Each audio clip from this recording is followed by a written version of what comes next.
This is day 2 of the San Diego Reawaken Tour, Clay Clark, and well, we've been going on the Clay Clark Tour since April of last year, initial one in Oklahoma, and past guest, first time face-to-face, past guest Paul Preston, ladies and gentlemen, joined to discuss the truth last March, so it's been a year. Paul, welcome back to the show, and thanks for taking the time. Reintroduce yourself for listeners so they understand what you do. Well, I'm a Californian, and I've been out here since I was 6 months old from Erie, Pennsylvania, and grown up in all the schools, grown up in Southern California, Northern California, became an educator, was an educator for 41 years, was involved with high school athletics, college athletics, became a superintendent of schools.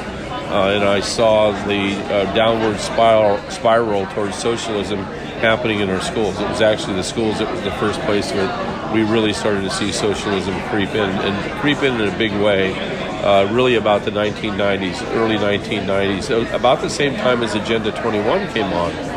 And curiously enough, it's not so curious because when you start looking at the history of what we're going through right now in California and also the rest of the nation, because California is the first target for the whole nation to fall. And it was a process that we ultimately came to know that actually started in 17. There are powers that did not want that declaration out and be known to the world because it meant that mankind could be ultimately free and live within their own freedoms with God-given rights to do so, because God gives us our rights, and that's been recognized. That was recognized, and the first time in human history it was recognized by men who wanted to create a nation. And this is the United States of America, was what they created. Not only did they declare independence from the king and the tyrant, not only did they enumerate to us our God-given rights, that we have rights from God, that no man could ever give us rights, and that we would also go on to create a Constitution and also a Bill of Rights which should substantiate what we had in the Constitution. So our nation took off, and we've been a great nation ever since. A lot of people don't understand that whole important part of the Constitution. The Constitution is the first time we've ever had a document like it in human history, Bill of Rights in human history. And of course it's had a fabulous run, but it's always constantly been under attack by those powers that did not want to see people have their human rights, their God-given rights, because they were the God-givers of rights, monarchs, kings, potentates. And that's the way the rest of the world has always lived. It's a totalitarian mindset where you have the people that have wealth versus those that don't have wealth, and there's no in between. And of course, we in the United States of America built up a huge middle class because with people with all these given rights did the right things, and they were able to freely go out and make a living. And that whole notion of having property and having the right to property was something never granted to man before. This is a unique thing for the United States. And but the people of the totalitarian minds have come back. They had a plan. They put a plan together over 150 years ago, starting with Karl Marx and Friedrich Engels in 1848. They started to really put a lot of pressure and started to really try and destroy the United States and also all the other countries of the New World, which actually were liberated by the Declaration of Independence because they mimicked and modeled themselves after America. And they went on, all the countries of Central America and South America did this. And so by 1910, the run of the Declaration of Independence and establishing all these countries had not stopped, but it had just paused. But all these countries were pushing out the people that were like the colonizers and the totalitarians to create their own state. Now what we've got, though, is this grand plan to stop all that coming into effect worldwide through the globalists who want to go back to the way it used to be, that you had dictators and rulers in charge of the world, using the resources of the world at will according to their own mindset, their own ethos. So it started with me in the schools, realizing that the schools were going to be the playground for the totalitarians, much like you see it today with the masking.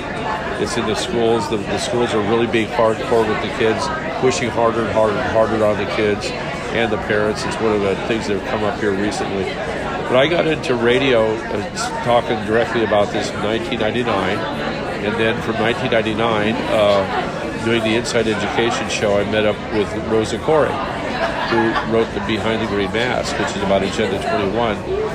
And I had an interview with her on a Thursday afternoon. We did a live interview at the radio station in Marysville, California.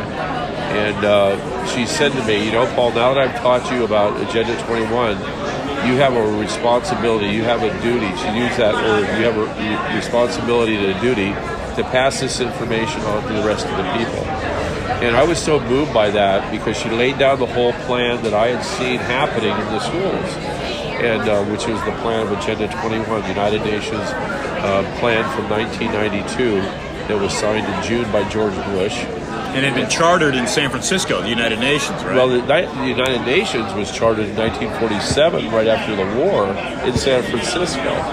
And oddly enough, in October of 1992, it was Nancy Pelosi who came before the Congress and put out House Concurrent Resolution 353 in October of 1992 to say we are going to establish Agenda 21 as the laws for the United States of America. And that's how it all started in the United States, is by Nancy Pelosi by October of 1992. So from 1947 San Francisco to June of 1992 in Rio de Janeiro to October 1992, Nancy Pelosi, that's where it all started. That's what we're under this plan right now. It's a National Socialist, which means Nazi. It's a socialist, it's a fascist, and it's a communist takeover, all wrapped up in one bundle. And they're using all the techniques that totalitarians will use to destroy the United States today. It was Rosa Corey who started my show, Agenda 21 How'd Radio. you meet her initially? Well, I had heard her, a friend of mine actually, had her at a Tea Party meeting. Not her, but a friend of hers. And I got to be very close to her. This is 99? This is 2009, actually, 2009, 10. And so I got very close to this other girl. I said, well, who's behind your knowledge? It was about ABAG, which is, of course, one of the regional organizations in San Francisco. And she said, well, it's Rosa Corey. And I said, oh, she's got a book. Oh, okay. So I read the book. And then finally, I called her. I got to interview Rosa Corey, and she was really hesitant about radio, which was kind of weird. And we wanted to get her out on a broad base. She was doing a lot of speaking on her own because she recognized the danger of all this. So she was out doing a lot of speaking, going in small groups and others. And so I interviewed her back in, I think it was 2010. And Thursday afternoon, when I got done with her, I walked into my station over there. I said, Tom Huth was his name. I said, Tom, Saturday, I know you have 2 hours available. I'm going to start a radio show called Agenda 21 Radio. We've got to stop this monster. And that's where I started. And so now we have a national syndicated show through Red State Talk Radio. We have a large listenership, which is really wonderful, growing.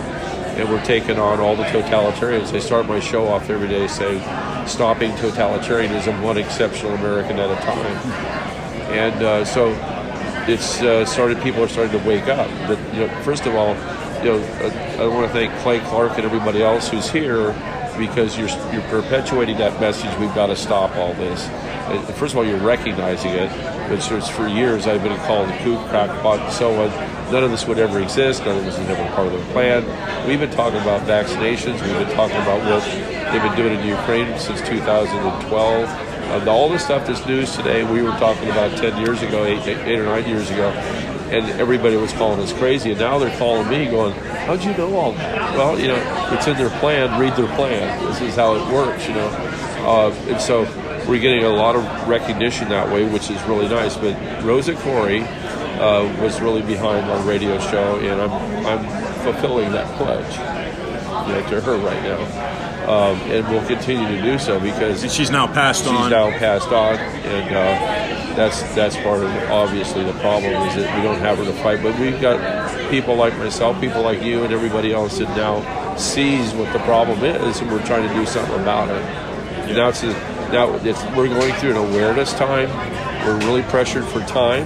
because this is now a war. People recognize this slow burning war has been going on for 30, 40, 50 years, really since the end of World War II. It's just kind of just been there simmering, and all of a sudden now it's here.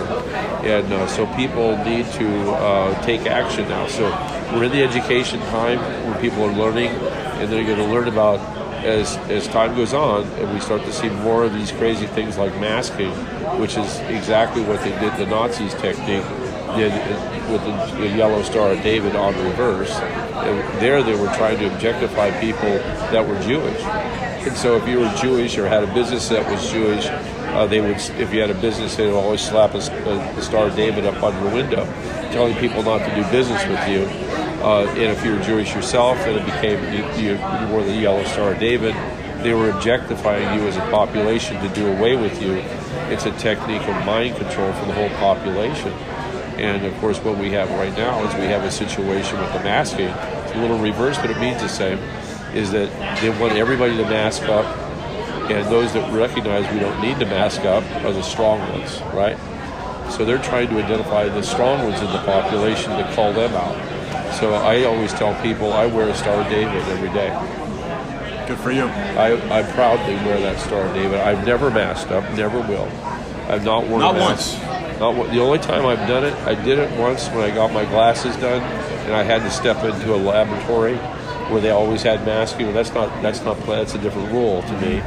And being a biologist, I understand that. That's the only time. It was for like 3 minutes. I mean, I get what goes on with masking. I understand the loss of oxygen and all the other things. We also understand, because of my biology background, genetics and virology are very strong with me, so I totally recognize it as a fraud, this whole thing that was going on. So I said that, I'm not going to follow any of these mandates. In New California, we've never followed the mandates. We just, we borrow the revolutionary term, we will not comply. So we've been living this ethos now for the last 2 years and pushing back hard against the face mask mandates.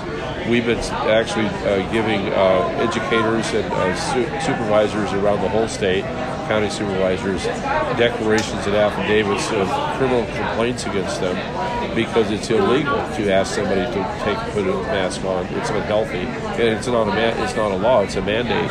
So, and then we've been fighting pretty hard against that. We have a number of investigations going on by district attorneys and sheriffs. Attacking the issue. We're the only act in town doing it right now. We're kind of like a precursor. We've learned, and now we're putting our learning into action to push back against the totalitarians. And that's what these kind of organizations have to do now. They're teaching, and people are learning, and people have got to come together and say, how can we stop it?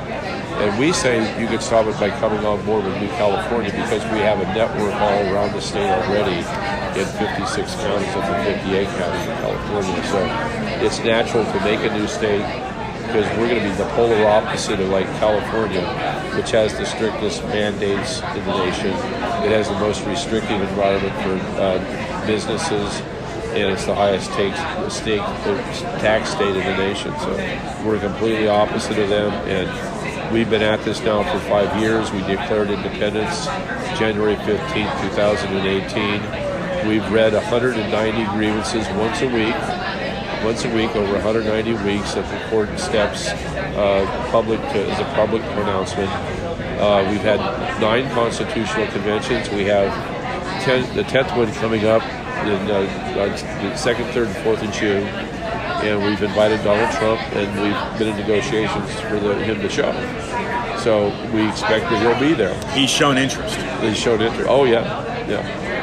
And so we're gonna put the best we can on, because we're gonna become a state. And it's not woulda, coulda, shoulda. We are in process. We're following the Constitution to the T. They can't stop us because we're doing everything constitutionally as required by law. And they've tried to sabotage us, and they brought in saboteurs and stuff to try and take us down. Who's they? The deep state, the globalist, and of course the people that we want to displace that have been illegally put into office through the voting system. That's another they out there. They don't want us to succeed, and they certainly want. We have initiatives to decertify the counties of California. in the election of 2020. And so they're pushing hard. You can imagine how hard they're pushing on us for that. But we're just moving right through. We don't really care. We just keep on doing what we're doing, and it's making them pretty angry. But the bottom line, they're going to go to jail. I'm not. That's great to hear that. You've got basically, this is Megan here, you've got basically the infrastructure in place in building, and then once you've got it there, you can execute right to make that official separation. That's we are at that point. You're bringing a great point. We are at that point. In 2 months, you'll hear that we are declaring ourselves free and separate from California. What is that, Paul? What does that look like for listeners that may be in Florida or elsewhere outside of? How do they visually see? How can you describe that? How can you paint that? What does that look like? Well, the New California State Movement is based upon numbers of people. There's 40 million people in California. And we went through a whole mind screw. You can't put anything else about where would the borders be if we split a new state. You know, we had this county, that county, and a lot of people were saying, well, they're Republican here, Democrat here. And so finally, after 2 weeks of doing this, we had maps out and drawings. And I said, wait, time out. I said, what's the population of California? 40 million. Where do they live? And they looked around. L.A., San Francisco. Well, they said, well, the biggest urbanized centers are L.A., San Francisco, and Sacramento.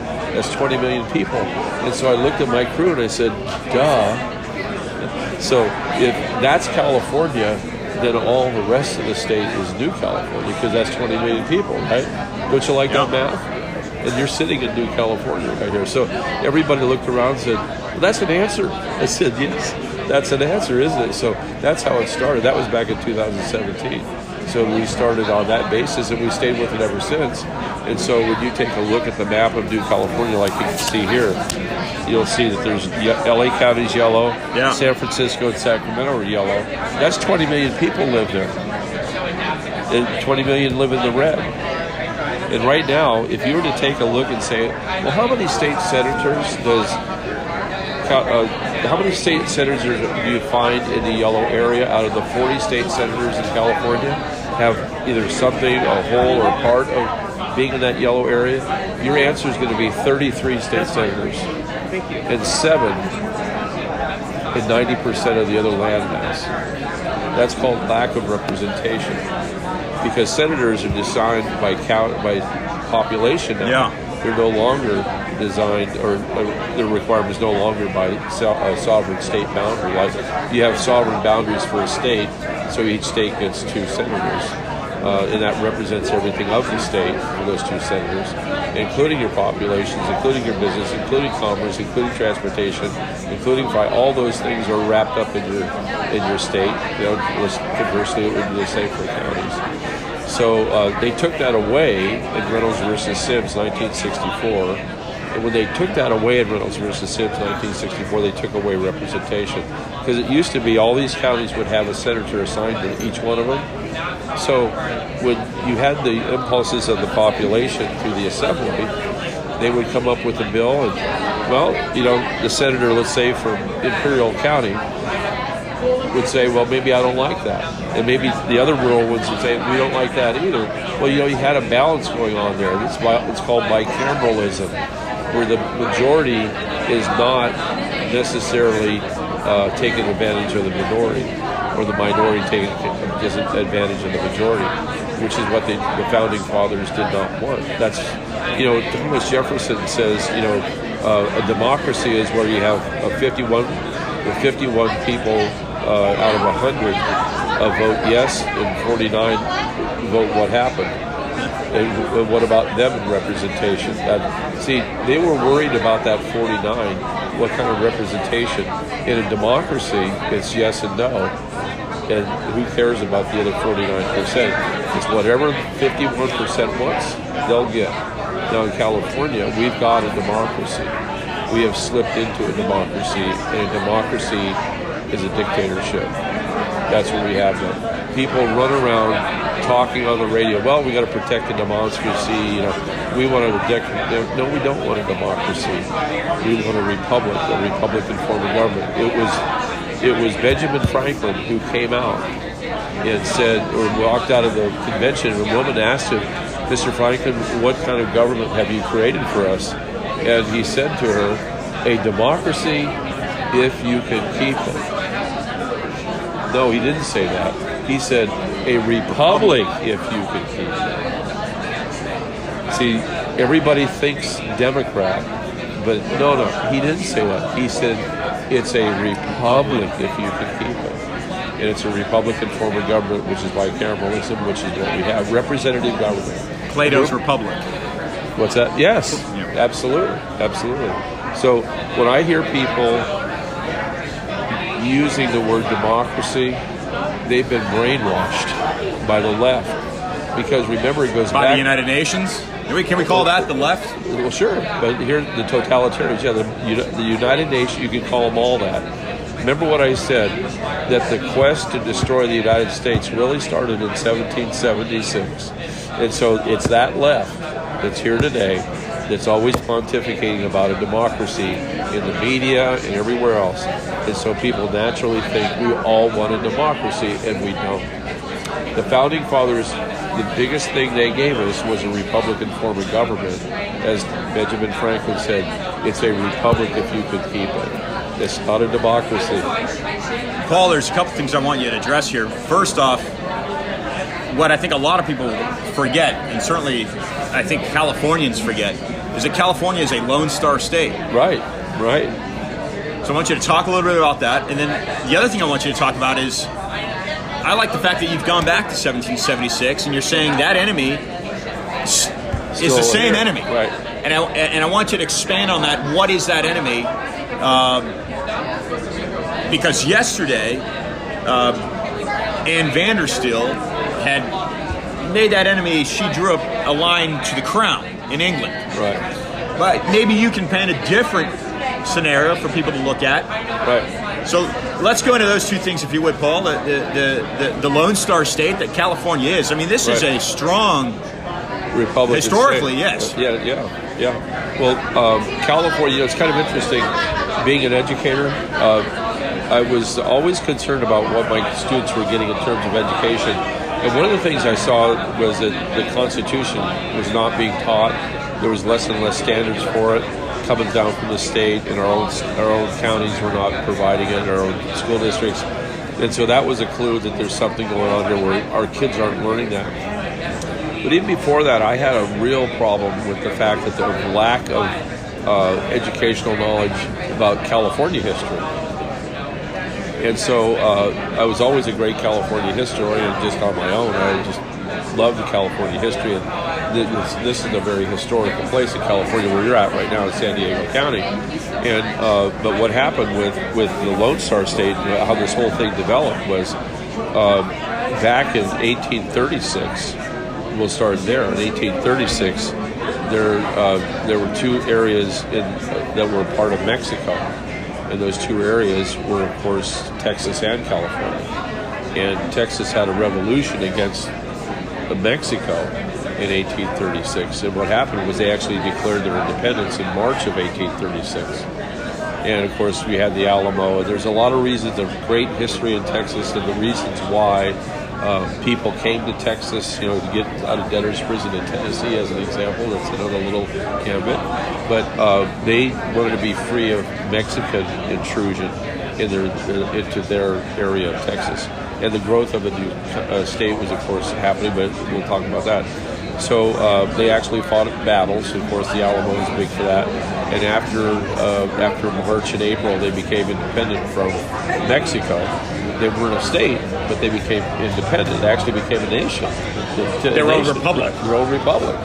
So, if you could keep it.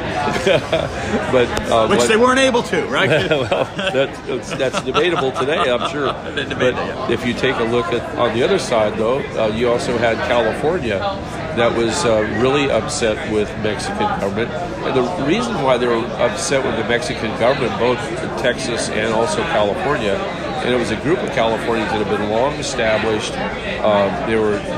Many of them were immigrants from Europe, European stock, Spanish Europeans, some English Europeans, and also with the Indians that were here. And the mission system, which had been established in Mexico by the Catholics, by the Jesuits, and by the Franciscans, had spread the word of Catholicism and all up and down into California, well, up to California, and then also over to Florida, as far as Florida. So this whole thing spread, California, Florida, all that.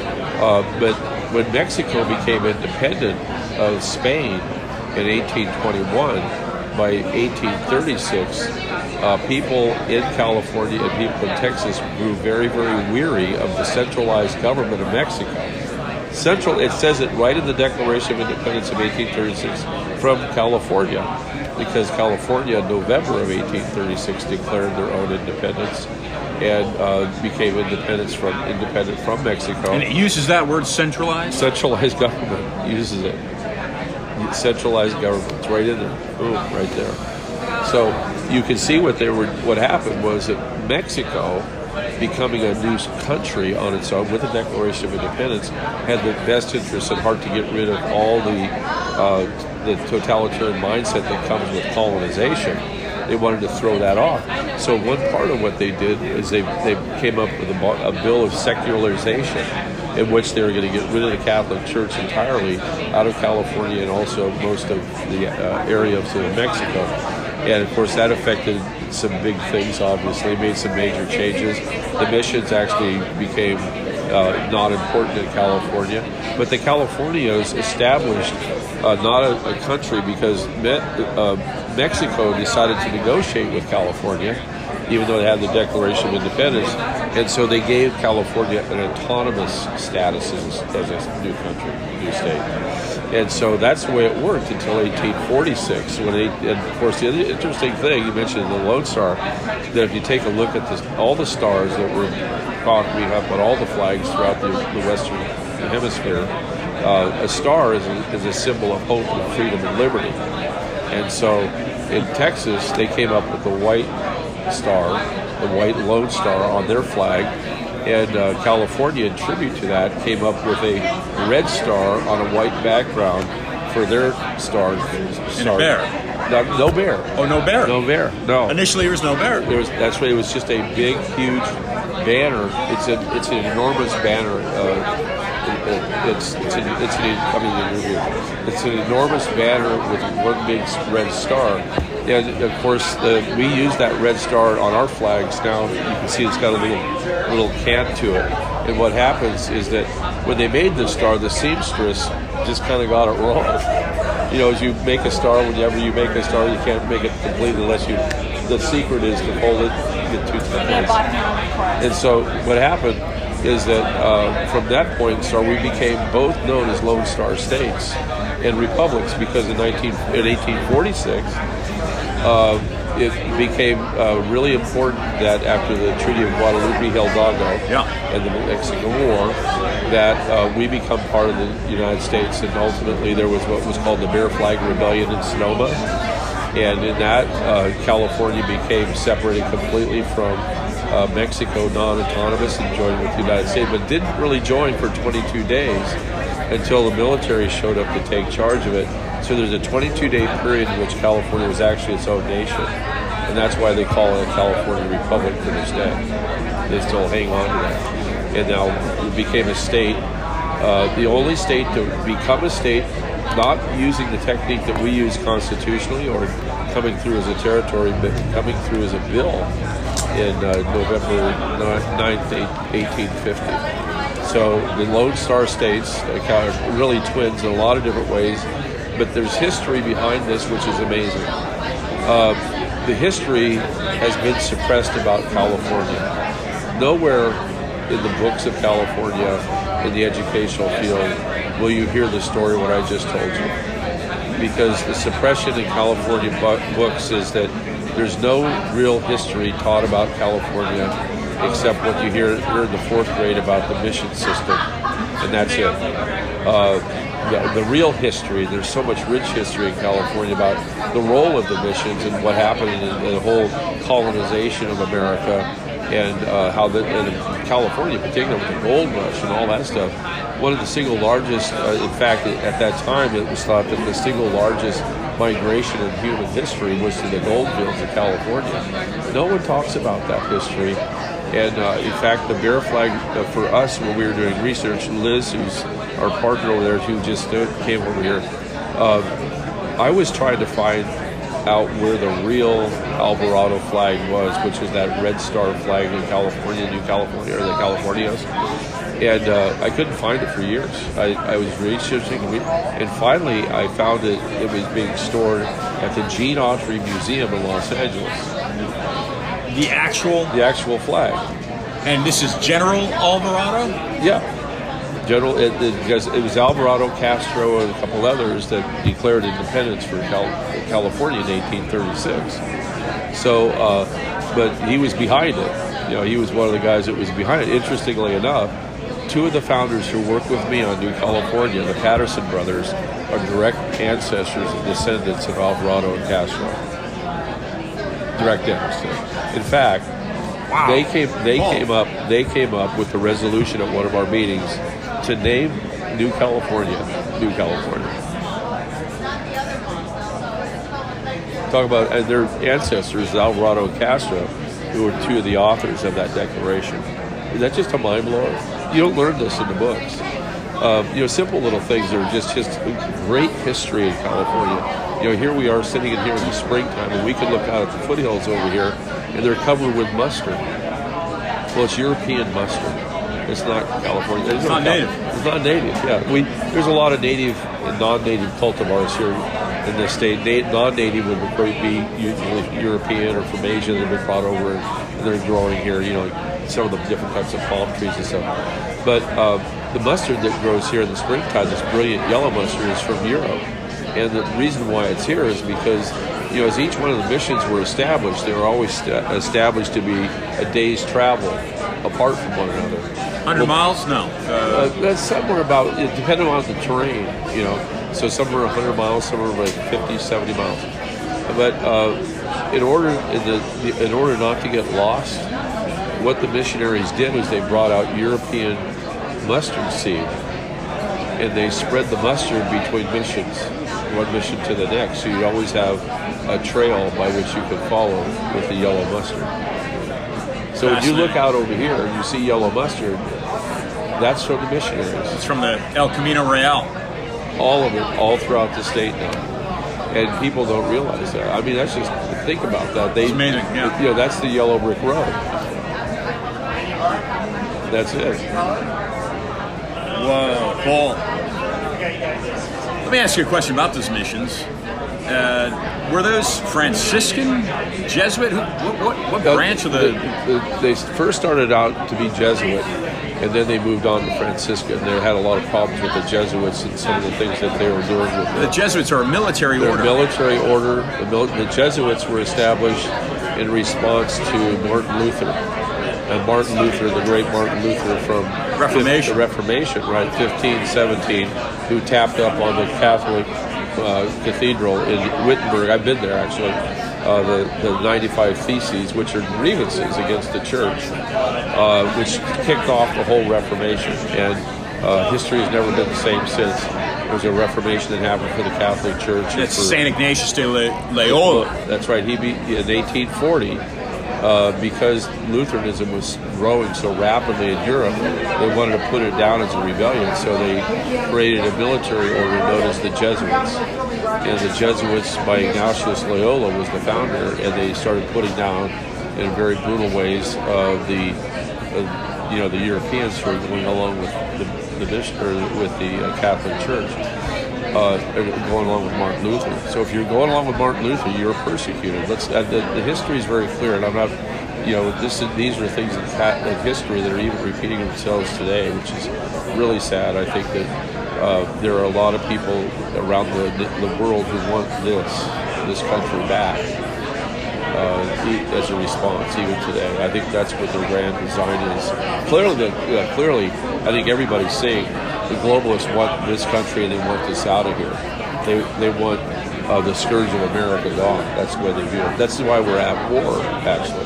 Paul, let me ask you this question. You brought up early on in this discussion, you brought up Karl Marx. Right. And you associated the Marxist influence throughout the education system in this country, and you saw it yourself happening in California.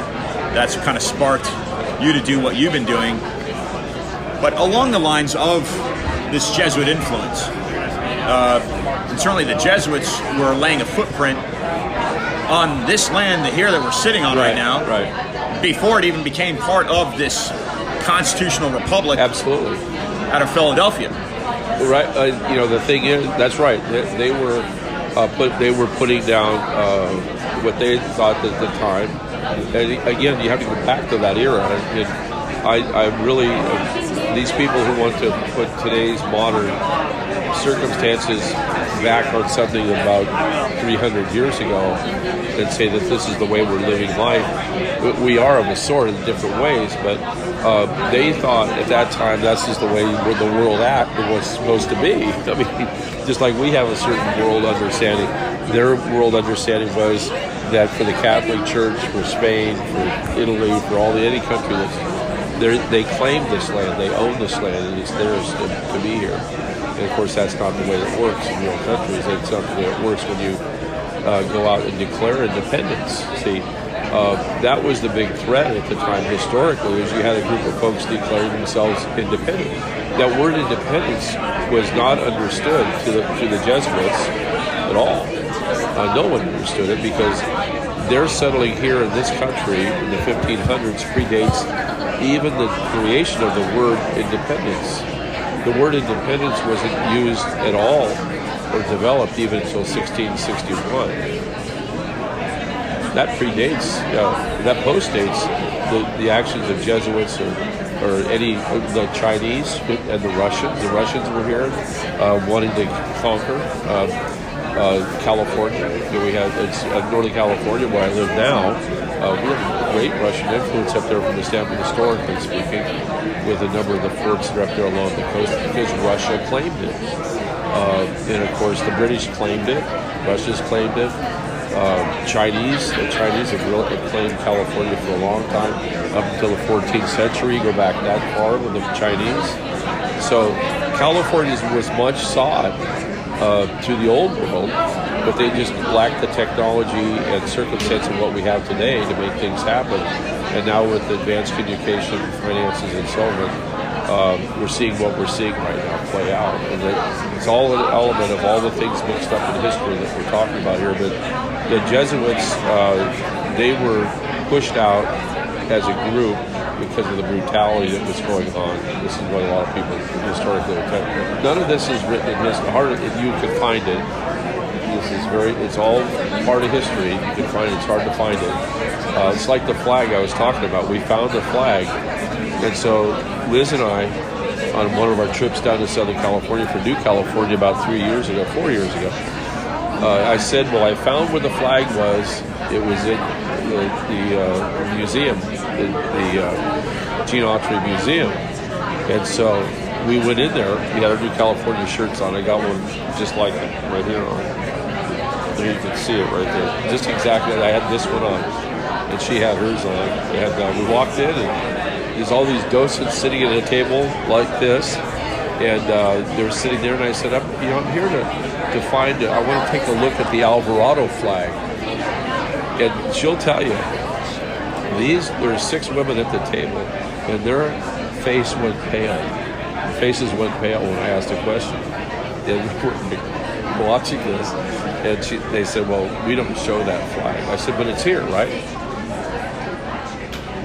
And I caught her, because she would have denied it if I hadn't asked that way. So she said, well, yeah, it's here, but we never show it to anybody. I said, well, why's that? Well, it's too sensitive to light. I said, well, how about a picture? Well, unbeknownst to them, I had talked to one of their curators, and I got a picture of it sent to me, and I had to sign a contract that I couldn't show the flag. Is that just incredible story? I could not show the flag on video or YouTube or anything like that. Couldn't take a picture of it? Well, they sent me a JPEG, a small one of the flag, and I said, okay. So, but I knew that star was important because it was the Star of Liberty, the first one ever given for California. And we were going to use it in New California. So I took a picture of the star, and we cropped it, and that's now the star that's on every one of our flags, is that first Star of Liberty, the first one. And, that's history. That's history. But my point is that as we all start to look at this historical content of what's happening today, we need to look at all the history, and where people are not showing us the history, become very suspect. And that's what we see here in this case. We have a big theory in New California is that we never ask a question we don't have an answer to when we're dealing with the government, and we've been able to follow that. And we have a big problem now with Dominion. Dominion has tried to characterize us as a sovereign citizen group in New California, of which we're not. And what is Dominion? What is it? Dominion voting machines, because we're taking them on. You see, we're actually. Well, yeah, we're taking Dominion on, and we're going to win. We're going to prevail. They're not going to be able to vote and use those systems. We have all the numbers. We have everything on them. So they tried to squash a hearing and order us not to. Sacramento? No, it came out of Santa Clara County.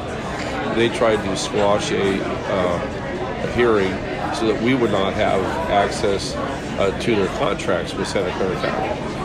And in the statements they made about us, they mentioned Liz Ritchie personally as a sovereign citizen, and then California us. So what's interesting, I say we always ask questions we have the answers to. And we already had the contracts in hand. We'd had months before. They didn't realize. Dominion didn't realize that when they put their contracts up for bid, it was actually public at that time. And then since they took it all down, saying they won't give it, which is kind of a lie on their part, we already had the contracts. We understand what's on page 78, Dominion. So if you hear this, we get it. We know what a fraud you are. So they were trying to squelch us, but we've taken exception to the term sovereign citizen because that connotes terrorism, and we're not out there. We are a constitutional group. We're an originalist constitutionalist group following the Constitution. We're not sovereign citizens. We don't. Constitutional group. Right. We're constitutionalists, and we're following word for word, letter for letter, the U.S. Constitution to form a new state. And we're doing everything we can do legally, and it's driving them nuts. All right, so let me insert this, Paul. You talked about Karl Marx. Just go back to Karl Marx real quick. Right. Are you familiar with the name Peter Becks? Not really, no. If you mentioned it, give me started, I might recall it. So, since you and I spoke last, I don't know if you have recollection, speaking with me, but we did a show last March, like I told listeners. And a few months after that, I came across a fellow out of Pennsylvania. He's an historian. He's a religious-based historian. I don't go into religion much, other than the fact that it does shape government. Well, that's my thing too. I'm half Catholic and half Protestant. I came from a Catholic family. The Great Divide. Right. And my mom's side, they were really Catholic. And on my father's side, we're really Protestant. So I was raised up in both churches, which is, I'll go figure, right? Catechism, So it's kind of funny when here I am talking about all this stuff. But I think it really gives a good sense of balance from the standpoint that what you just said is true, because religion shapes government, and it should. That's what the Founding Fathers said. That's what this country's founded on, is religion. Right, by the Mayflower, right? I mean, these are religious freedom. It's called a compact for a reason, yeah. That's the truth, yeah. But when you have to take a look at how religion does, and don't deny it, how it does shape government, and should it shape government, and government officials should say yes or no to whatever impulses to religious aspects would come into play for a government. That's just kind of a natural thing. I would want my representatives who represent me. They take orders from me to ask those questions. Why does Church A, B, and C get this, and then D, C, and F get that? have that kind of a balance, not exclude religion as a driving force of government like what we do now. Then ultimately what happens is that when you exclude the balance, what happens is one religion ultimately becomes dominant over another, and that leads to a dictatorship. That leads to what we see here in California, which is very much driven a democracy is what we have. So according to Eric John Phelps, this fellow out of Pennsylvania, and a resource named The Flag of Our Fathers, or Our Flag, written by a guy named Gary Campbell, I believe it was, Peter Bex is a representative that is not often addressed that helped Karl Marx. He influenced Karl Marx in writing Das Kapital. This was 1896. Is that what it was? It may have been. It was at the British Museum, and Bex, was the superior general of the Society of Jesus, otherwise known as the Jesuits. Right. So what this fellow is saying out of Pennsylvania is that Marx is basically influenced and mentored by the Jesuits. Yes, I've heard that. You've heard this? Oh yeah. I actually went to East Germany and ended up in Frankfurt at the Frankfurt School, where the Marx and Engels actually wrote the Communist Manifesto, and that's very much known there. Is it? There's an influence of the Jesuits. That's correct. So, General, from this here, do you want to wrap up here? Yeah, we'll wrap up. Okay. So Paul, real briefly, we got the general right there. Just close some comments for listeners. Thank you for your time. Sure. Well, I'd like to thank you for having me on. Really appreciate it, and telling our story about New California State and all the things that we're doing in New California. We're actually the only group, I think, nationally is actually doing something.